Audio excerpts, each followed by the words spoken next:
Hello everyone, greetings. Welcome to Study Smart Pala. How are you all? Okay, so today we are going to continue with the chapter The Cold War Era. Okay, तो हमारा एक last topic रहता था, आज हम वो पढ़ेंगे, that is India and the Cold War. Okay, so happy reading with Study Smart Pala. Okay, now we are going to start up with the chapter.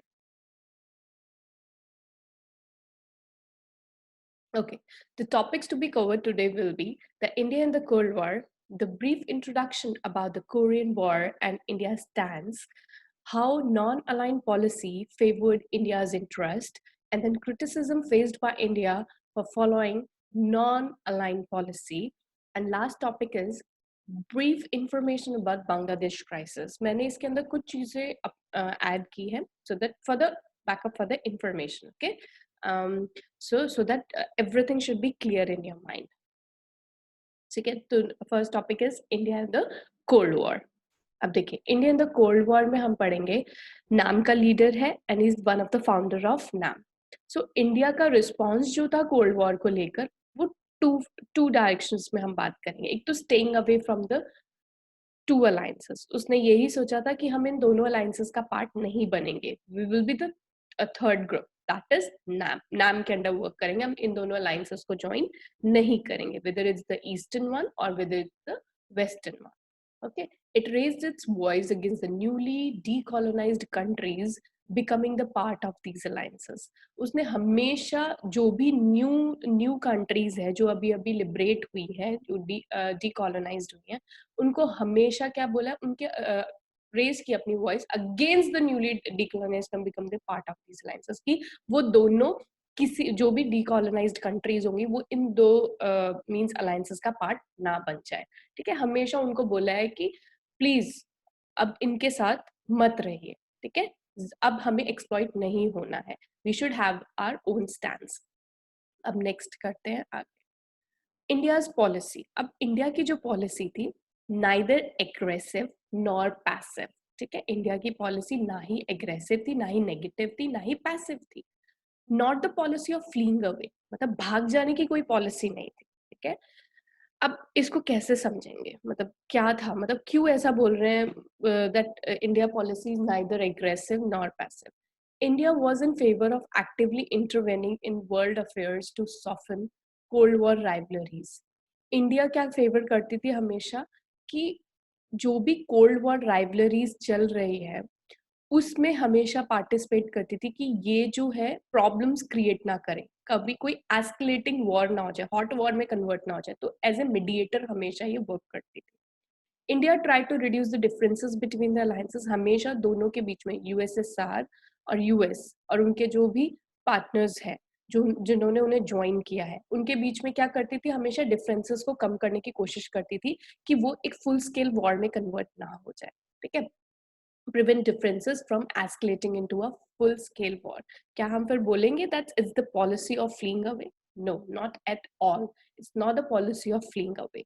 ठीक है, इसमें क्या कर रहे हैं, वो इंटरवेन कर रहे हैं द वर्ल्ड अफेयर्स. वो हमेशा बीच में जाते थे और हमेशा ये देखते थे कि हम किस तरीके से इस कोई भी प्रॉब्लम्स चल रही है, जो भी डिफरेंसेस आ रहे हैं, इनको कैसे हम प्रिवेंट करें, या फिर अगर हो गए हैं वो डिफरेंसेस क्रिएट हो गए तो अब इसको हम सॉफ्टन कैसे करें. ठीक है, खत्म कैसे करें. Indian diplomats and leaders used to communicate and mediate between Cold War rivals, such as Korean War. अब आप देखेंगे कि जो इंडियन डिप्लोमेट्स थे उन्होंने एज ए कम्युनिकेटर भी बने, एज ए मीडिएटर बने जब दो राइवल्स के बीच में कोल्ड वॉर छिड़ी.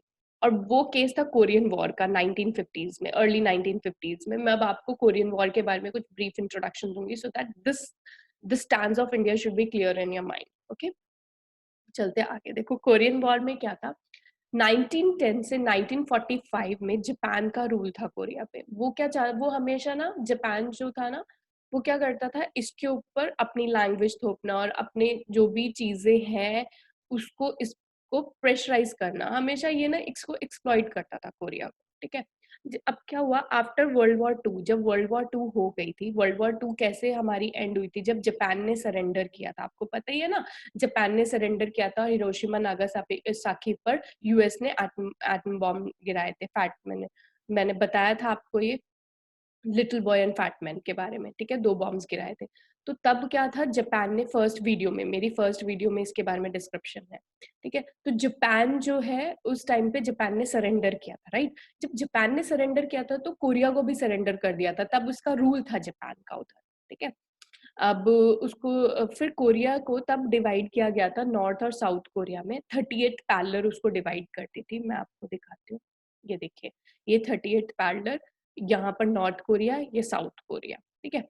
अब मैं आपको ना समझाती हूँ कोरियन वॉर में हुआ क्या था। नॉर्थ कोरिया अंडर, ऐसा कुछ नहीं था उस टाइम पे कि यूएसए और यूएसएसआर और यूएस में कुछ प्रॉब्लम्स हुई। उन्होंने बोला था ठीक है, नॉर्थ कोरिया वाला जो पार्ट है यूएसएसआर, उस टाइम पे इनमें कुछ राइवलरी थोड़ी थी, ये तो एक ग्रुप में थे, ठीक है।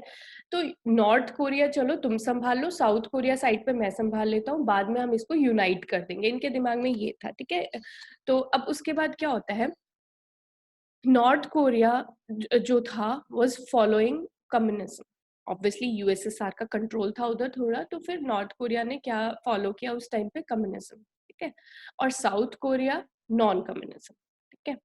अब ध्यान से सुनिएगा, ये लड़ाई हुई क्यों थी उधर, ठीक है। और उसके बाद एज ए मीडिएटर इंडिया ने क्या रोल प्ले किया था, वो हमारा मेन टॉपिक है, ठीक है। तो North Korea, NK means North Korea में तब बिना इलेक्शंस के किम इल संग को लीडर बना दिया गया था, और साउथ कोरिया में इलेक्शन हुए थे जहां पर सिगमेन री को बना दिया गया था, ठीक है। अब ध्यान से सुनिएगा, इन दोनों के बीच में कॉन्फ्लिक्ट्स रहने लग गए। कॉन्फ्लिक्ट्स क्या थे, ये बोलते थे किम इन संग कि भाई एक ही गवर्नमेंट होनी चाहिए जो पूरी की पूरी कोरिया को संभाले, ऐसा नहीं नॉर्थ कोरिया के अलग साउथ कोरिया के अलग, इवन इनका भी यही मानना था। लेकिन ये चाहते थे मेरा कंट्रोल हो, ये चाहते थे मेरा कंट्रोल हो, तो कॉन्फ्लिक्ट्स हमेशा रहते थे 1948 से 1950। जो नॉर्थ कोरिया थी वो विद द टाइम स्ट्रांग होती जा रही थी, क्योंकि उसको हमेशा यूएसएसआर से सपोर्ट मिल रहा था, वेपन्स मिल रहे थे, बाय द टाइम टैंक्स मिल रहे थे, तो ये बहुत ही स्ट्रांग होती जा रही थी। लेकिन साउथ कोरिया जो थी वो वीक हो रही थी, क्योंकि यूएस इतना मदद नहीं करता। हाँ, दरअसल वो वेपन्स प्रोवाइड कर रहा था, बट जो बिग वेपन्स थे, टैंक्स थे, एज सच वो सारी चीजें उपलब्ध नहीं करवा रहा था उन्हें, ठीक है। लेकिन यूएसएसआर उनकी बहुत मदद कर रहा था। 25 जून 1950 की बात है, North Korea attack South Korea and captured it and except the region Busan, ठीक है। क्या हुआ था, नॉर्थ कोरिया जो थी, नॉर्थ कोरिया स्ट्रांग हो चुका था, और जो वो चाहता था उसे करने के लिए कि मैं पूरा कैप्चर कर लूं, उसने साउथ कोरिया पे अटैक किया, ठीक है, सिर्फ बुसान रीजन को छोड़ दिया था। अब देखिएगा, यूएस जनरल डॉगलास, तब यूएस, और यूएस किसको रीजन को देख रहा था, साउथ कोरिया के, ठीक है। वहां का जो जनरल था डॉगलास, उसने वो आया और उसने क्या किया, एक स्ट्रैटेजी प्लान की, और उसने ऐसी स्ट्रैटेजी प्लान की कि नॉर्थ कोरिया का साउथ कोरिया से लिंक टूटे और फिर वो पूरा का पूरे कोरिया पे कब्जा करे, ठीक है। तो उसने ऐसा ही किया और वो सक्सेसफुल भी रहा, ठीक है। तो मैं उसको ना बिल्कुल, मैं इसको आपको ब्रीफ में बता रही हूँ, ठीक है। तो दे इनकाउंटर्ड, लेकिन उस टाइम पे प्रेसिडेंट जो यूएस के थे, हैरी थे, उन्होंने ये बोला था, भाई डॉगलस को ये समझा दिया था, आप यालू रिवर को क्रॉस मत करो, मतलब वो चाइना के इधर फ्लो करती थी, तो वहां क्रॉस मत करो, क्योंकि वहां पर आप चाइना से इनकाउंटर हो सकते हो, और चाइना जो है फिर वो आपको प्रॉब्लम क्रिएट करेगा। अब मैं आपको ना एक बार मैप दिखा दूं, उससे आपको क्लियर हो जाएगा। देखो क्या था, ये नॉर्थ कोरिया हो गया, ये साउथ कोरिया हो गया, ये चाइना हो गया, यहाँ पर ये रिवर रह गई, ठीक है। ये जापान हो गया, पहले जापान का कंट्रोल, ठीक है। फिर उसके बाद आप ये देख सकते हैं, जब यहाँ पर यूएसएसआर, यहाँ पर यूएस, ठीक है। अब उसके बाद क्या होता है, यहाँ पर डॉगलास पहुंच जाता है, इसको कैप्चर करते करते यहाँ तक पहुंच गया वो।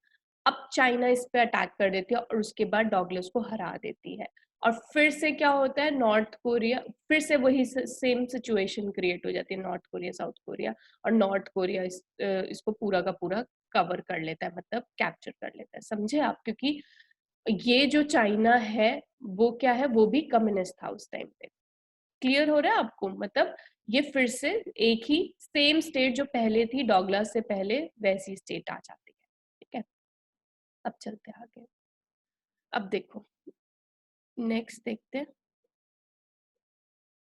Cold war. अब देखो, यूएसएसआर भी कम्युनिज्म फॉलो कर रहा है, और आपको पता है बाद में विद द टाइम किनके रिलेशन सौर हो रहे थे, यूएसएसआर और यूएस के रिलेशनशिप सौर हो रहे थे ना सौर, क्यों हो रहे थे? क्योंकि इन दोनों के बीच में कोल्ड वॉर चल रही थी। उसी टाइम पे कोरियन रीजन पर भी यही प्रॉब्लम चल रही थी। तब तब क्या हुआ बाद में, इंडिया ने एक रोल प्ले किया। मेन मुद्दा यही था ना, हमें समझना था। कोरियन वॉर में मैंने आपको बता दिया कि प्रॉब्लम क्या हुई थी, पूरा का पूरा समझा दिया। मेन है कि इन दोनों के बीच में कोल्ड वॉर तो थी, जिसका इम्पैक्ट कोरिया पे भी पड़ रहा था। आप समझ सकते हैं, यूएस का डॉगलास जब आया, फिर यूएसएसआर जो है साथ दे रहा है चाइना का, ठीक है। और फिर क्या हुआ था, नॉर्थ कोरिया और साउथ कोरिया की फिर से क्या हुआ, वही लड़ाई, ठीक है। वही कोल्ड वॉर का ग्राउंड बन गया था, वो कोल्ड वॉर का ग्राउंड बन गया था। तो उस टाइम पे इंडिया जो था उसने मदद की कि भाई इतनी प्रॉब्लम्स हो रही है, अब मुझे आना ही पड़ेगा। तो उसने क्या किया, एक सजेशन दिया, that was not the peace treaty, but उन्होंने क्या किया, डीमिलिटराइज जोन बना दिया, 4 kilometre exclusion zone at the border. मतलब कि देखो मैं समझाती हूँ आपको। तो क्या हुआ था उस टाइम पे, यहाँ पर 2 किलोमीटर, यहाँ से 38 पैरेलल से आगे 2 किलोमीटर, और यहाँ से 38 पैरेलल से साउथ कोरिया की तरफ 2 किलोमीटर, मतलब टोटल 4 किलोमीटर। यहाँ पर डीमिलिटराइजेशन कर दी, यहाँ पर मिलिट्री नहीं रहेगी, और यहाँ पर बिल्कुल अब आज आज और मैं आपको बताऊंगी, आज ये 38 पैरेलल एग्जिस्ट नहीं करता है, ठीक है। यहाँ पर है, बॉर्डर है, बट 38 पैरेलल एग्जिस्ट नहीं करता है, मिलिट्री जोन भी है, ठीक है, 4 किलोमीटर का। यहाँ पर कोई भी नहीं है, देर इज नो वन। यहाँ पर बहुत ही ज्यादा सिक्योरिटी है, ठीक है, बैरिगेड्स कर रखे हैं 4 किलोमीटर तक। समझ आ गया आपको? और साउथ को अब मैंने आपको बता दिया। अब ये वाला जो ग्राउंड था वो यूएसएसआर, और यहाँ पर यूएस, तो मतलब क्या था, ये कोल्ड वॉर एरिना बन गया था। आपको मैंने अपनी थर्ड वीडियो में भी बताया है, सॉरी सेकंड वीडियो में भी बताया, कोल्ड वॉर एरिनास, तो कोरिया कोल्ड वॉर एरिना बन गया था उस टाइम पे। समझ आया आपको? अब ये क्लियर हुआ? अब देखते हैं। अच्छा, तो उस टाइम पे जो इंडिया था उसने रोल प्ले किया था एज ए मीडिएटर, और मीडिएटर में उसने क्या किया था, रखा था कि डीमिलिटराइज जोन बना दो 4 किलोमीटर तक, कि तब फिर क्या होगा, इन पे लिंक जो है खत्म होगा, और साथ ही साथ पीस आए, ठीक है, पीसफुल सिचुएशन क्रिएट होगी। अब ये हो गया आपका एक topic complete. Next is how non aligned posture also serve India's interest very directly. अब ये बात आती है कि नॉन अलाइन जो था, जो इन्होंने ये नॉन अलाइनमेंट की मुझे किसी भी अलायंस के साथ नहीं रहना, वो इंडिया का इंटरेस्ट कैसे फुलफिल कर रहा था, right? Sorry, it help in two ways, दो तरीके से हेल्प कर रहा था। allowed India to take international decisions and stances that serves its interest rather than the interest of the superpowers and their allies। तो देखो, इंडिया इंटरनेशनल डिसीजंस ले पाती थी विदाउट एनी स्ट्रेसफुल कंडीशंस, लेकिन ये नहीं कि कोई उस पर दबाव दे रहा हो तो वो अपना जो भी डिसीजन है वो चेंज कर रहे हो, ऐसा नहीं है। वो अपने हिसाब से अपनी मर्जी से इंटरनेशनल डिसीजंस पे जो उसे ठीक लगता था अपना स्टैंड मेंटेन कर पाती थी, ठीक है, अपने इंटरेस्ट को देखते हुए। Next is able to balance over superpower against the other. If India felt ignored or pressurized by one superpower, it tilted towards the other. Neither alliance system could take India for granted or bully। मतलब क्या है कि वो हमेशा balance बना के चलती थी इंडिया। उसे लग रहा है कि कोई जो अलायंस, जो भी अलायंस है उसमें से वेस्टर्न या ईस्टर्न, उसको इग्नोर कर रहा है या उसे प्रेशराइज करना है, तो वो थोड़ा अपना झुकाव दूसरे के साइड रख देती थी, मतलब कि दूसरे अलायंस के साथ। तो इससे क्या होता था, वो अपने आप को बैलेंस कर लेती थी, ठीक है। तो इसकी वजह से कोई उसको ग्रांटेड नहीं ले पाता था। अब चलते हैं आगे। देखो, लेकिन इसको लेते हुए इसको इंडिया को क्या-क्या क्रिटिसिज्म फेस्ड करने पड़े थे, अब वो है बात। मतलब कि अगर जैसे बोल देते हैं भाई ना तो ये इस साइड है ना वो उस साइड है। अब हम दो ऐसे क्रिटिसिज्म जो कि बेसिकली इंडिया को उस टाइम पे नाम के अंडर रहने में बार-बार सुनने के लिए मिल रहे थे, ठीक है। सबसे पहला अनप्रिंसिपल्ड, कि भाई कोई प्रिंसिपल नहीं है इंडिया का। कैसे? In the pursue of its own interest, अपनी इंटरेस्ट के हिसाब से refuse to take firm stand on crucial international issues. मतलब ये क्या करता है, हमेशा ये बोला जा रहा था इंडिया को लेकर कि भाई अपने खुद के इंटरेस्ट के हिसाब से ये हमेशा क्या होता है, ये अपने स्टैंड नहीं ले पाता इन क्रूशियल इंटरनेशनल इश्यूज में, फर्म स्टैंड नहीं होता है इनका, वो ले ही नहीं पाता है, रिफ्यूज कर देता है हमेशा, ठीक है, क्योंकि वो हमेशा सबसे पहले अपना नेशनल इंटरेस्ट देखता है, पहली बात। इनकंसिस्टेंट बोला गया उनको, इंडिया को क्या बोला, इनकन to contradictory postures, criticise other for joining alliances, India signed the treaty of friendship in August 1971 with the USSR for 20 years. मैं आपको ये समझाती हूँ क्या है इनकंसिस्टेंट, मतलब कि इसका कोई स्टैंड नहीं है, बोला जा रहा था इंडिया का कोई स्टैंड नहीं है, क्योंकि ये हमेशा इम्बैलेंस सा रहता है। आप क्योंकि देखो दल बदलू वाली बात करता है हमेशा, ऐसा बोला जा रहा था इंडिया के बारे में कि वो तो दूसरे जो भी डीकोलोनाइज्ड कंट्रीज है उनको तो भाई मना करता है कि किसी को भी ज्वाइन नहीं करना इन दोनों अलायंसेस पर, लेकिन इंडिया ने खुद एक फ्रेंडशिप ट्रीटी अगस्त 1971 में यूएसएसआर के साथ की थी 20 साल की। अब ये क्या मतलब हुआ कि पहले तो वो हमें मना करता है, मींस दूसरी कंट्रीज को मना करता है, और खुद as a friendship treaty USSR के साथ साइन करता है। तो इन दोनों चीजों पे, इन दोनों मुद्दों पर क्या हो रहा था, उसको क्रिटिसाइज किया जा रहा था, किसको, इंडिया को। अब मैं आपको बताऊंगी कि इंडिया ने क्यों, दरअसल क्यों 1971 की ट्रीटी साइन की थी, बांग्लादेश क्राइसिस क्या था, ठीक है। पहले इंडिया का व्यू देख लेते हैं। इंडिया नीडेड डिप्लोमेटिक, जो था इंडिया जो था needed diplomatic military support during Bangladesh crisis. This treaty did not stop India from having good relations with the other countries including US. मतलब मैं आपको समझाना चाहूंगी कि उन्होंने अगर फ्रेंडशिप ट्रीटी साइन की थी तो उस टाइम पे उनको डिप्लोमेटिक मिलिट्री सपोर्ट की बहुत ही ज्यादा आवश्यकता थी, क्योंकि उस टाइम पे बहुत ही बांग्लादेश क्राइसिस हुए थे और Pakistan is on the verge of fighting with India, ठीक है, with the help of USA, ठीक है। क्योंकि ये क्या था, जो अब मैं पूरी आपको स्टोरी बताऊंगी, स्टोरी तो क्या, रियलिटी फैक्ट की हो क्या रहा था बांग्लादेश क्राइसिस के दौरान, हुआ क्या था, मतलब बांग्लादेश लिबरेशन वॉर में हुआ क्या था और इंडिया ने क्या किया था, क्यों ट्रीटी साइन की थी और आज उस पर क्यों पॉइंट आउट किया जाता है, ठीक है।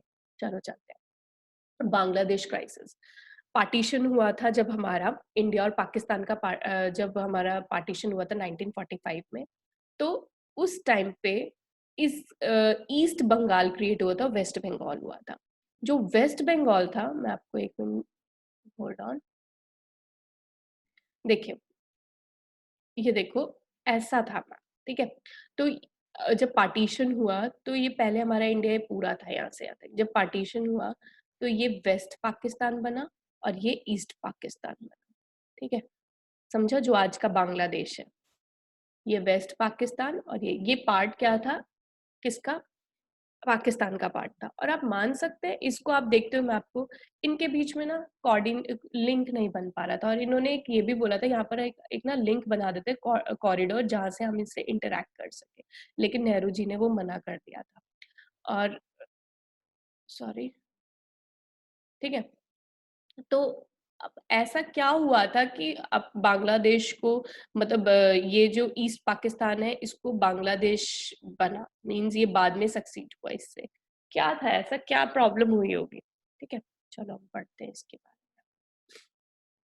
देखो, पार्टीशन हुआ था, जो Muslim majority East Bengal included in dominion of Pakistan, मैंने बता दिया कि पार्टीशन के बाद ही पाकिस्तान के अंडर आता था, लेकिन East Pakistan has no geographical connection with west, west के साथ ज्योग्राफिकल कनेक्शन नहीं था, मैंने अभी दिखाया कि वो कितनी दूर है उससे। वेस्ट पाकिस्तान जो था वो हमेशा डिस्क्रिमिनेट करता था ईस्ट पाकिस्तान को, क्यों, क्योंकि देखो हमेशा उसके साथ डिस्क्रिमिनेशन होता था। अब ये देखा गया कैसे डिस्क्रिमिनेशन, जो उसकी पॉपुलेशन थी वो जो ईस्ट पाकिस्तान है उसकी 60% पॉपुलेशन थी, उसकी 40%, इसकी 60% थी, लेकिन जो बजट स्पेंडिंग थी हमेशा 30% होती थी। यहाँ पर वेस्ट पाकिस्तान में जो थी उर्दू और पंजाबी बोली जाती थी, और ईस्ट पाकिस्तान में बंगाली बोली जाती थी, लेकिन फिर भी इनकी तरफ से प्रेशर होता था फॉर द लैंग्वेज ऑल्सो। समझ आया आपको? तो आप ये भी देख सकते हैं, पॉपुलेशन इसकी जो है 60% है और स्पेंडिंग सिर्फ और सिर्फ 30%। ओके, तो इनके साथ हमेशा क्या होता था, डिस्क्रिमिनेशन होता था। ओके, अब क्या होता है, अब जहां पर भी डिस्क्रिमिनेशन, तो मतलब कोई ना कोई लीडर्स उठेंगे और वो अपनी बात रखेंगे आगे। तो अवामी लीग बनी थी, बंगाली नेशनलिस्ट पार्टी, वो चाहती थी भाई हमें तो ऑटोनॉमी चाहिए, हमें क्या चाहिए, ऑटोनॉमी, हम अपने हिसाब से रूल करेंगे।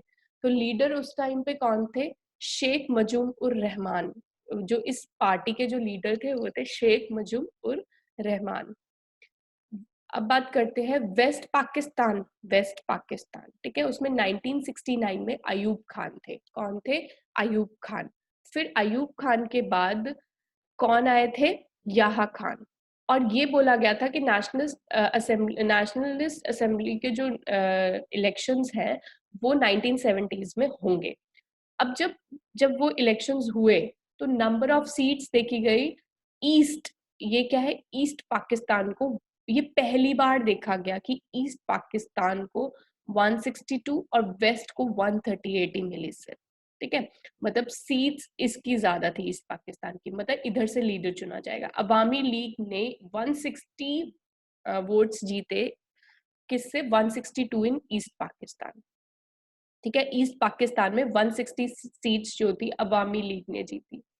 जुल्फिकार अली भुट्टो जो पाकिस्तान पीपल्स पार्टी, वो वहां जीते थे, बॉर्न इन वेस्ट पाकिस्तान, ठीक है। लेकिन जीते, लेकिन ओवरऑल देखा जाए तो अवामी लीग के जो वोट्स थे, जो सीट्स थी, ज्यादा थी ओवरऑल, तो इनका लीडर बनना चाहिए था, ठीक है। लेकिन याहा खान ने क्या किया? नेशनल असेंबली को पोस्टपोन कर दिया। उन्होंने बोला अभी नहीं, बाद में, ठीक है, बाद में लीडर चुने जाएंगे, बाद में। तो उसकी वजह से प्रॉब्लम्स बहुत हुई, मतलब डिस्कशंस रहा, प्रॉब्लम्स रही, भाई ऐसा क्यों, अभी इलेक्शंस हो गए, अब क्यों नहीं पोस्टपोनमेंट कर दिया। अब सुनिए, उस दौरान कुछ टाइम के बाद ही ईस्ट पाकिस्तान में बहुत ही प्रॉब्लम्स आ रही थी। किसको लेकर? फ्लड्स आए, पहले तो 1970 में फ्लड्स आए, साइक्लोन आया भोला नाम का 1970 में।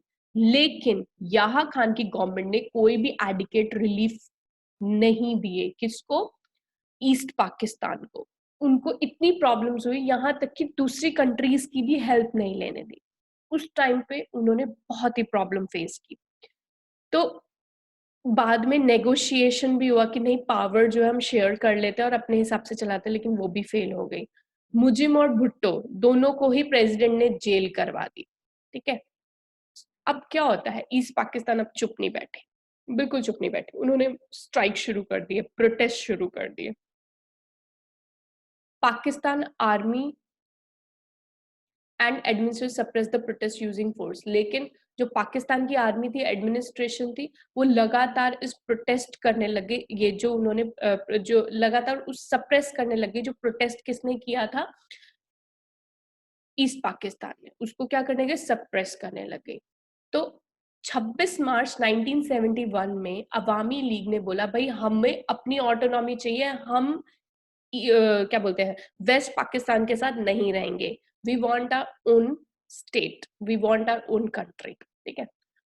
अब क्या किया? गुस्से में आकर ऑपरेशन सर्च लाइट शुरू किया गया पाकिस्तान आर्मी, जिसके अंदर 3 से 5 लाख लोगों मारे, 2 से 4 लाख बंगाली विमेन का रेप हुआ। इसको जीनोसाइड बोला जाता है, ठीक है, a great loss of humanity. ये जो था, ह्यूमैनिटी ह्यूमैनिटी को लेकर बहुत ही गलत चीज की थी उस टाइम पर, मतलब इतने लोगों को मारा गया, इतना अत्याचार किया गया, ठीक है। फिर रेजिस्टेंस मूवमेंट की बात की जाए तो इसको देखते हुए जो ईस्ट पाकिस्तान ने रेजिस्टेंस दिखा था वो था मुक्ति बाहिनी करके, ये मूवमेंट था जिसके अंदर ग्रुप ऑफ पीपल काम कर रहे थे। गुरिल्ला वॉरफेयर शुरू किया गया अगेंस्ट पाकिस्तान आर्मी, ठीक है, छुप छुप के उन पे अटैक किया गया पाकिस्तान आर्मी पे।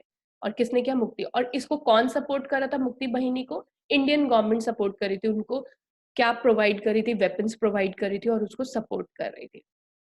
अब क्या होता है, यूएसएसआर, ये इंडियन नेवी एयरक्राफ्ट कैरियर, ठीक है, यूएस नेवी ने क्या किया? अब try to blockade India, but Indira Gandhi took the help of USSR, navy held them off in. अब देखो क्या होता है, इसकी वजह से जब ये हेल्प कर रही है, इंडिया हेल्प कर रही है, तो पाकिस्तान को गुस्सा आया। पाकिस्तान ने बोला कि मैं इंडिया को नहीं छोड़ूंगा, और उसने हेल्प किससे ली? यूएस से। और यूएस और पाकिस्तान साथ साथ हो गए। तब इंडिया को लगा कि अब मुझे जरूरत है किसकी? अपने किसी के साथ की जरूरत है। तो उस टाइम पे इंदिरा गांधी जी कहाँ गई थी? Soviet union. वहां पर उन्होंने फ्रेंडशिप ट्रीटी साइन की थी 20 ईयर्स की, समझ रहे हैं आप?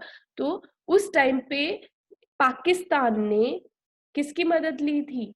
यूएसए की, और यूएसए उसकी मदद करने आया भी। देखो उसने USSR enterprise of US navy, मतलब कि ये एक नेवी एयरक्राफ्ट कैरियर को भेजा, ठीक है, इंडिया को रोकने के लिए, ठीक है, blockade India. But Indira Gandhi ने पहली यूएसएसआर की मदद ले ली थी, और यूएसएसआर ने, उसकी नेवी ने उनको बे ऑफ बंगाल के इधर ही रोक दिया। और फिर क्या होता है, आगे ये बढ़ ही नहीं पाते, यूएस से अपनी जगह अपने वापस ले लेता है स्टेप्स को। समझ आया आपको? तो अब क्या है, द वॉर एंडेड ऑन 16 दिसंबर 1971। जो ये लड़ाई थी 16 दिसंबर 1971 में क्या होती है, एंड हो जाती है, क्योंकि वेस्ट पाकिस्तान सरेंडर कर देता है और बांग्लादेश आजाद हो जाती है। अंडरस्टूड? तो उसके बाद शेख मुजिबुर रहमान जो है पावर में आते हैं 12 जनवरी 1972। याहा खान रिजाइन कर देते हैं और पूरी पावर जुल्फिकार अली भुट्टो को दे देते हैं। और आपको पता है शेख मुजिबुर रहमान की ही जो डॉटर है शेख हसीना, जो आज बांग्लादेश पे रूल करते हैं। Understood everyone? तो हमने ये पूरा का पूरा बांग्लादेश क्राइसिस जो है आपको क्लियर कर दिया है, ठीक है? तो उसके बाद I hope you have understood. मैं आपको पहले एक बार दोबारा से, एक बार हम देख लेते हैं दोबारा से हमने क्या क्या रीड किया, ठीक है? आज हमने ये सारे टॉपिक्स किए। इंडियन कोल्ड वॉर हमने किया, brief introduction about Korean war and India stands, how non align policy favoured interest, criticism faced by India for following non align policy, brief introduction about Bangladesh crisis, ठीक है? War देखा हमने, Korean war के बारे में थोड़ा सा रीड किया, ओके? फिर हमने देखा India's interest, criticism, Bangladesh. I hope you have understood this. Okay, if any problem you are facing in analyzing this, please do comment and let me know where you are having any problem. Okay, I'll sort out your doubts. Okay, so please stay tuned with Study Smart Wala. Like, share, comment, and subscribe. Happy learning with us. Motivate us so that we'll make more videos for you all. Keep in touch. Take care.